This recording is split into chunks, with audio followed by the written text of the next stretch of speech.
Hi there, I'm Josh, and I am back! Finally, after so long, you joined me in this really weird spot because my apartment is, how you say, a pigsty.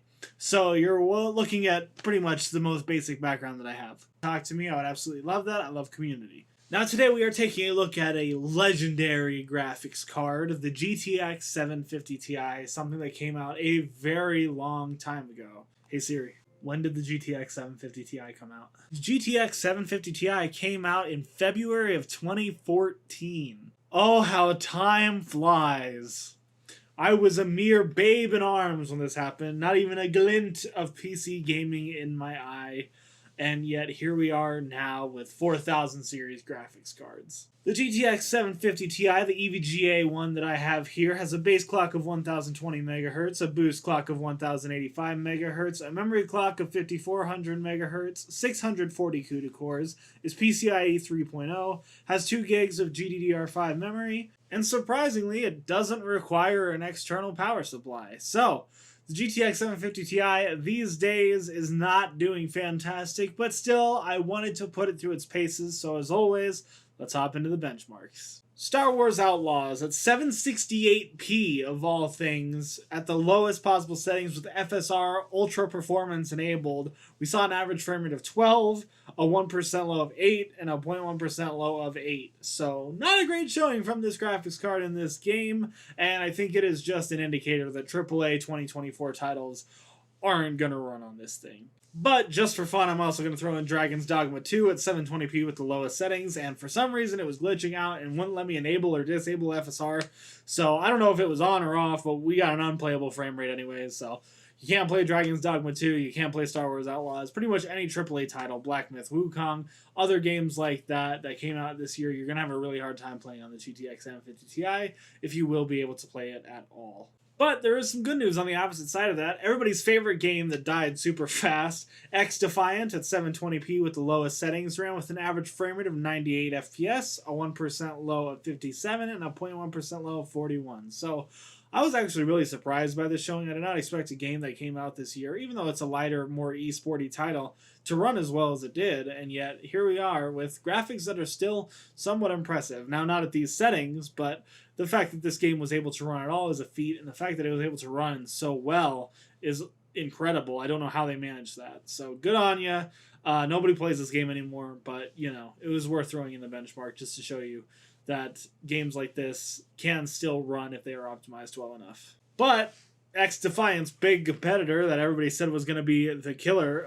Call of Duty Modern Warfare 3 at 720p with performance settings. It always asks you at the beginning when you first launch it what settings you want, and I hit performance, which I assume knocked everything down to the lowest settings with NVIDIA image scaling set to performance, which was auto-selected for me, but it actually ended up working better than FSR 3.0, so I kept it the way it was.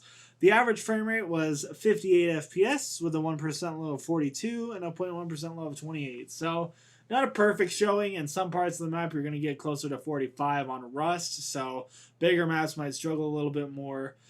Smaller maps might struggle a little bit more because there's more player density.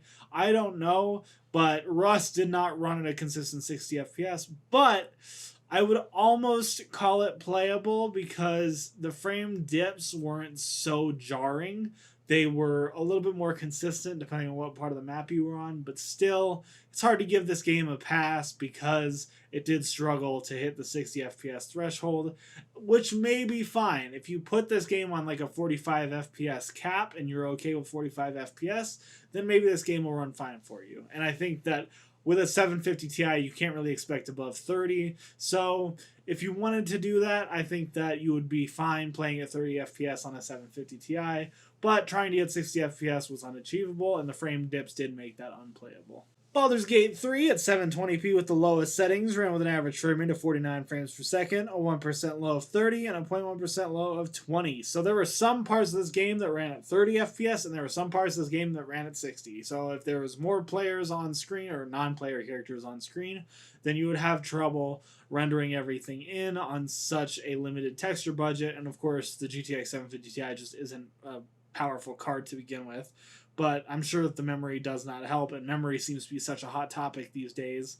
So I just wanted to talk about it. It's not going to be, I think, the limiting factor of the 750 Ti. I think the 750 Ti was a pretty well-balanced card, so everything's just kind of getting old on it. But Baldur's Gate 3, if you're really looking to play this game, then I don't think you're going to have any issues hitting 30 FPS with this card. I would put a 30 FPS cap on it at 720p with the lowest settings, and you'll probably be fine. Counter-Strike 2 at 720p with the low preset ran with an average frame rate of 169. Nice. Now, that actually isn't a bad result. I was actually really surprised by this. Now, we all know that Counter-Strike is a more CPU-intensive game, but if you can see, I don't know if you can actually see the Xbox Game Bar results. I think you can. But if not, the CPU was at like 0% usage to 1 to 2%. So even still, it was sitting back. And the 750 Ti was trying its absolute best to do the best it could. And it actually did really well. So if you're okay with playing at 720p with the lowest settings, I would actually consider this to be very playable, especially considering Counter-Strike 2's updated graphics. And this is where the GTX 750 Ti shines. Of course, it's esports title, so I threw in Overwatch 2 as well. At 720p with the low preset, we saw an average frame rate of 113, a 1% low of 58, and a 0.1% low of 20. So still not a bad showing whatsoever.